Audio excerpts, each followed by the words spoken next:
అధికారులు జేఏసీ నేతల మధ్య చర్చలు కొనసాగుతున్నాయి. ప్రధానంగా 3 డిమాండ్ల పరిష్కారం కోసం జేఏసీ నేతలు పట్టుబడుతున్నారు. అయితే ఇప్పటికే 29 డిమాండ్స్ పరిష్కరిస్తామని ప్రభుత్వం చెబుతోంది. మిగిలిన 3 డిమాండ్లకు కొంత సమయం కావాలంటున్నారు అధికారులు. లంచ్ తర్వాత మంత్రులతో ఆర్టీసీ జేఏసీ నేతలు భేటీ కానున్నారు. వీరి భేటీ అనంతరం డిప్యూటీ సీఎం చిట్ చాట్ కూడా ఉండే అవకాశం ఉందని సమాచారం.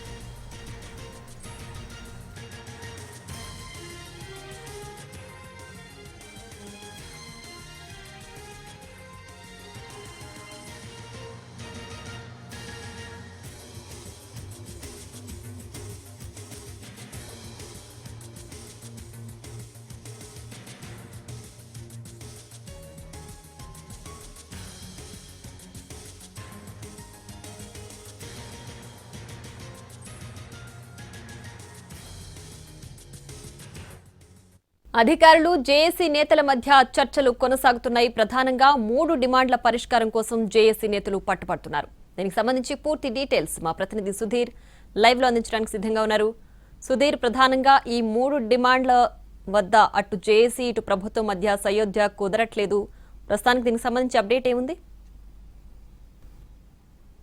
గంటల 20 నిమిషాల నుంచి ఐఏఎస్ అధికారుల కమిటీ తోటి ఆర్టీసీ జేఏసీ నేతల చర్చలు అయితే కొనసాగుతున్నాయి. ప్రస్తుతం ఒక 20 నిమిషాల నుంచి లంచ్ బ్రేక్ అయితే కొనసాగుతుంది. మరి కాసేపట్లోనే లంచ్ పూర్తి చేసుకున్న తర్వాత మళ్ళీ ఐఏఎస్ అధికారుల కమిటీ తోటి ఆర్టీసీ జేఏసీ నేతలు మళ్ళీ చర్చలు జరుపుతారు. అయితే 32 డిమాండ్లకు సంబంధించి 32 డిమాండ్ నుంచి స్టార్ట్ చేయడం జరుగుతుంది. మొదటి డిమాండ్ నుంచి కాకుండా 32వ డిమాండ్ అంటే కింది నుంచి మీదికి వస్తున్న పరిస్థితి అయితే కనిపిస్తుంది. ఆ రకంగా చూసుకున్నట్లయితే చిన్న చిన్న డిమాండ్స్ ఏవైతే ఉన్నాయో ఆ డిమాండ్స్ అన్నింటినీ కూడా నెరవేర్చే ప్రయత్నం ఇటు ఐఏఎస్ అధికారులు చేస్తున్న పరిస్థితి కనిపిస్తుంది. ముఖ్యంగా 3 డిమాండ్లకు సంబంధించి వారు ఇటు ఆర్టీసీ జేఏసీ నేతలు పట్టుబడుతున్నప్పటికీ దాని మీద కాకుండా మిగతా డిమాండ్స్ మీద చర్చ చేస్తున్న పరిస్థితి అయితే కనిపిస్తుంది. అయితే ఆర్టీసీ జేఏసీ మాత్రం ఆ మొదటి 3 డిమాండ్లనే పరిష్కరించాలి. మిగతా డిమాండ్స్ అన్నీ కూడా ఇదివరకు జరిగిన సమావేశంలో ఇదివరకు జరిగిన చర్చల్లోనే వీటన్నిటికీ ఒక క్లారిటీ అయితే వచ్చింది. కాబట్టి మిగతా 29 డిమాండ్లను పక్కన పెట్టి ఆ 3 డిమాండ్ల మీదనే చర్చించాలని చెప్పేసి పదే పట్టుబడుతున్నారు. అంతకంటే ముందు నిన్న ఆత్మహత్య యత్నం చేసి మరణించిన శంకర్ గౌడ్ కుటుంబానికి ఏ విధమైన నష్టపరిహారం చెల్లిస్తారు ఏంటి అనే విషయానికి సంబంధించి అధికారులను ప్రశ్నించారు. దీనికి అధికారుల నుంచి ఒకటే సమాధానం వచ్చింది. ప్రభుత్వంతో మాట్లాడిన తర్వాత ఏదైనా క్లారిటీ ఇస్తామని చెప్పేసి వారికి నచ్చజెప్పే ప్రయత్నం అయితే చేశారు. మనకు అందుతున్న సమాచారం మేరకు ఇప్పటికీ చనిపోయిన శంకర్ గౌడ్ కుటుంబానికి 10 లక్షల ఎక్స్గ్రేషియా చెల్లించాలని చెప్పేసి రాష్ట్ర ప్రభుత్వం నిర్ణయించినట్టుగా కూడా తెలుస్తుంది. ఆ విషయాన్ని స్థానికంగా ఉన్న నర్సంపేట ఆర్డీఓ తోటి అనౌన్స్ చేయించే ప్రయత్నం అయితే చేస్తున్నారు. దానికి సంబంధించిన కార్యక్రమాలను జీఐడి చూస్తుంది. దానికి సంబంధించి మరికాసేపట్లోనే అధికారిక ప్రకటన వచ్చే అవకాశం అయితే కనిపిస్తుంది. ఏది ఏమైనా కానీ ఈ రోజు కూడా చర్చలు సుదీర్ఘంగా జరిగే అవకాశాలు అయితే కనిపిస్తున్నాయి. ఐఏఎస్లతోటి ఈ చర్చలు ముందుకు కొనసాగుతాయా లేదా అనేది కూడా తెలియాల్సి ఉన్నది. ఎందుకంటే ఇప్పుడు లంచ్ బ్రేక్ నడుస్తుంది. లంచ్ బ్రేక్ తర్వాత మళ్ళీ ఒక గంట పాటు కూడా ఐఏఎస్ అధికారులతోటి చర్చలు చేస్తారు. ఆ తర్వాత అందుబాటులో ఉన్న మంత్రులతోటి చర్చలు చేసే అవకాశాలు అయితే కనిపిస్తున్నాయి. ప్రస్తుతం రాష్ట్ర డిప్యూటీ సీఎం మల్లు భట్టి విక్రమార్క సెక్రటేరియట్లో ఉన్నారు. ఆయన దైనందిన కార్యక్రమాల్లో భాగంగా వివిధ సమావేశాల్లో పార్టిసిపేట్ చేస్తున్నారు. ఐఏఎస్ అధికారులతో సమావేశం ముగిసిన తర్వాత మళ్ళీ డిప్యూటీ సీఎం తోటి మాట్లాడతామని చెప్పేసి ఆర్టీసీ జేఏసీ నేతలు చెప్తున్నారు. అందులో భాగంగానే మంత్రి పొన్నం ప్రభాకర్ తోటి కూడా చర్చిస్తామని చెప్పేసి అయితే ఆర్టీసీ జేఏసీ నేతలు చెప్తున్నారు. కానీ ఈ 32 డిమాండ్లకు సంబంధించి 29 డిమాండ్లు ఇప్పటికే పరిష్కార మార్గం చూపించింది. కాబట్టి ముఖ్యమైన 3 డిమాండ్లను వెంటనే పరిష్కరించాలని చెప్పేసి ఆర్టీసీ జేఏసీ చెబుతున్నప్పటికీ కూడా మళ్ళీ మొదటికే వచ్చిన పరిస్థితే కనిపిస్తుంది.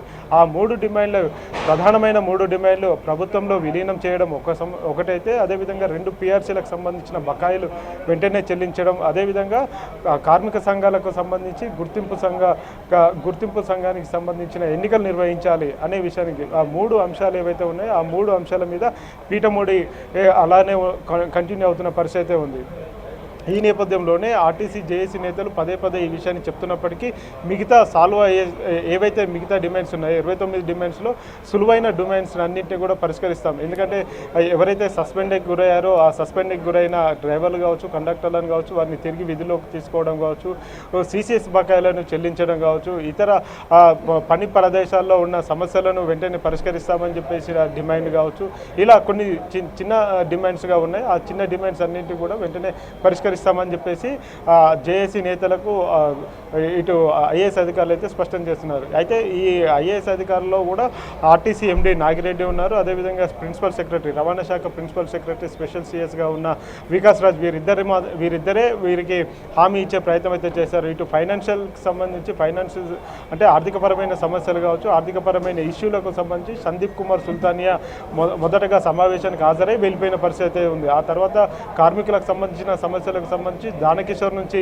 ఈ సమాచారం రావాల్సి ఉంది. కానీ దానకిషోర్ కూడా మధ్యలోనే వెళ్ళిపోయిన పరిస్థితి ఉంది. ఇప్పుడు కేవలం నాగిరెడ్డి కావచ్చు, అదేవిధంగా వికాస్ రాజ్ స్పెషల్ సిఎస్గా ఉన్న వికాస్ రాజ్ మాత్రమే వీరిద్దరే అధికారులు ఆర్టీసీ జేఏసీ తోటి చర్చలు అయితే జరుపుతున్నారు. ఇంకొక గంట పాటు కూడా ఇవి చర్చలు జరిగే అవకాశాలు అయితే కనిపిస్తున్నాయి. 3 గంటల తర్వాత మళ్ళీ అందుబాటులో ఉన్న మంత్రులతోటి కూడా ఆర్టీసీ జేఏసీ నేతలు చర్చ చేసే అవకాశాలు అయితే కనిపిస్తున్నాయి. ఏది ఏమైనా ఈరోజు ఒక క్లారిటీ వస్తుందని చెప్పేసి భావిస్తున్నప్పటికీ కూడా అందుతున్న సమాచారం మేరకు ఈరోజు కూడా పెద్ద సానుకూలంగా స్పందించే అవకాశాలు అయితే కనిపించట్లేదు. ఇవన్నీ కూడా ఆర్థికపరమైన అంశాలు కాబట్టి రాష్ట్ర ప్రభుత్వం సుదీర్ఘంగా దీని మీద పరిశీలన చేసి ఒక నివేదిక తెప్పించుకున్న తర్వాతనే కార్మికులకు హామీ ఇవ్వాలని చెప్పేసి రాష్ట్ర ప్రభుత్వం భావిస్తుంది. గడిచిన 2.5 ఏళ్లుగా కూడా వీటికి సంబంధించి, ఎందుకంటే పక్క రాష్ట్రాలతోటి కూడా ఆర్టీసీకి సంబంధాలు ఉన్నాయి. ఎందుకంటే ఉమ్మడి రాష్ట్రానికి సంబంధించి ఇంకా ఆస్తుల విభజన కంప్లీట్ కాలేదు. అంతేకాకుండా వాటికి సంబంధించిన భవనాల విభజన ఇప్పటికే ఆర్టీసీ తెలంగాణ ఆర్టీసీ భవన్ ఏదైతే ఉందో ఆ బస్ భవన్ని కూడా విభజించాల్సి ఉన్నది. ఇలా చాలా అంశాలు ఇతర ఆంధ్రప్రదేశ్తో ముడిపడి ఉంది. అదేవిధంగా కేంద్ర ప్రభుత్వంతో కూడా ముడిపడి ఉంది. కాబట్టి తక్షణమే దీని మీద ఎలాంటి హామీ ఇచ్చే పరిస్థితి రాష్ట్ర ప్రభుత్వం దగ్గర లేదు అనేది అయితే తెలిసింది. ఈ నేపథ్యంలోనే ఎవరైతే సమ్మెలో పాల్గొంటున్నారో ఆర్టీసీ ఉద్యోగులు కావచ్చు, ఆర్టీసీ కార్మికులు కావచ్చు, ఎవరు కూడా క్షణికావేశానికి లోను కాకుండా చర్చల ద్వారా పరిష్కరించుకుందాం, సమస్యలన్నింటి కూడా చర్చల ద్వారా పరిష్కరించుకుందాం, సామరస్యపూర్వక వాతావరణంలోనే చర్చలు జరుగుతున్నాయని చెప్పేసి ఒక మెసేజ్ను పబ్లిక్లోకి పంపించే ప్రయత్నం అయితే రాష్ట్ర ప్రభుత్వం చేస్తుంది. ఇప్పటికిప్పుడు ఈ 3 సమస్యల్లో 3 డిమాండ్స్లో ఒకటి కూడా పరిష్కారం అయ్యే పరిస్థితి అయితే కనిపించడం లేదు. వీటన్నిటికీ కూడా రాష్ట్ర ప్రభుత్వం ఆమోద ముద్ర వేస్తే తప్ప తాము సమ్మె విరింపజేయము అని చెప్పేసి ఆర్టీసీ జేఏసీ చెప్తుంది. వివిధ జిల్లాల నుంచి కూడా సమాచారాన్ని తెప్పించుకునే ప్రయత్నం ఆర్టీసీ జేఏసీ నేతలు చేస్తున్నారు. చాలా జిల్లాలో ఉద్రిక్త పరిస్థితులు నెలకొన్నాయి. ఎందుకంటే ప్రతి ఆర్టీసీ జేఏసీ చేస్తున్న సమ్మెకు వివిధ రాజకీయ పక్షాలు, ప్రజా సంఘాలు, ఉద్యోగ సంఘాలు వారంతా కూడా మద్దతు తెలిపే ప్రయత్నం అయితే చేస్తున్నారు. ఇప్పటికిప్పుడు రాష్ట్రంలోని జేఏసీ, ఉద్యోగుల జేఏసీగా ఉన్న టీజీఓ, టీఎన్జీఓ, ఇతర పెద్ద సంఘాలు ఏవైతే ఉన్నాయో ఉద్యోగ సంఘాలు వారందరూ కూడా ఆర్టీసీ కార్మికుల సమ్మెకు మద్దతు అయితే ప్రకటించారు. వారు మరి కాసేపట్లోనే ఉద్యోగ సంఘ జేఏసీ నేతలను కలిసి తమ మద్దతును ప్రకటిస్తామని చెప్పి చెప్తున్నారు. మరొక వైపు ప్రతిపక్ష పార్టీలుగా ఉన్న బీఆర్ఎస్ కావచ్చు, అదేవిధంగా బీజేపీ కావచ్చు, వారంతా కూడా ఆర్టీసీ జేఏసీ నేతలను కలిసి ఆర్టీసీ బస్టాండ్ల దగ్గర సమ్మె చేస్తున్న వారందరినీ కలిసి వారికి సంఘీభావం వ్యక్తం చేస్తున్నారు. ఇప్పటికే కేంద్ర మంత్రి బండి సంజయ్ కూడా వెళ్ళి సంఘీభావం వ్యక్తం చేశారు. అదేవిధంగా పూర్తిగా తమ మద్దతు ఉంటుంది, ఆర్టీసీ కార్మికులకు తమ మద్దతు ఉంటుందని చెప్పేసి ఇటు బీజేపీ కావచ్చు, బీఆర్ఎస్ పదే చెప్తున్నప్పటికీ కూడా ఇటు కార్మికుల దగ్గరికి కావచ్చు, కార్మికులు చేస్తున్న సమ్మె దగ్గరికి ఇతర రాజకీయ పార్టీలను, ప్రజా సంఘాలకు వెళ్ళనీయకుండా పోలీసులు అడ్డుకుంటున్నారు. చాలామందిని ఆయా ప్రాంతాల్లోనే అరెస్ట్ చేసే ప్రయత్నం అయితే చేస్తున్నారు.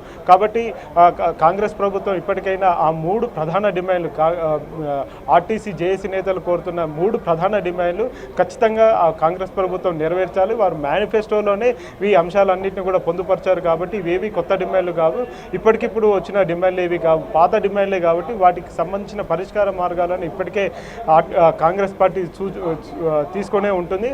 వెంటనే ఆ సమస్యలను, ఆ డిమాండ్స్ను పరిష్కరించాలని చెప్పేసి ఇప్పటికే రాజకీయ పార్టీలు ఒత్తిడి తీసుకొస్తున్నాయి, ప్రజా సంఘాలు ఒత్తిడి తీసుకొస్తున్నాయి. ఆర్టీసీ కార్మికులు అయితే సమ్మె ఇది 3వ రోజు కూడా చేరింది. 3వ రోజు కూడా సమ్మె ఉధృతంగానే కొనసాగుతుంది.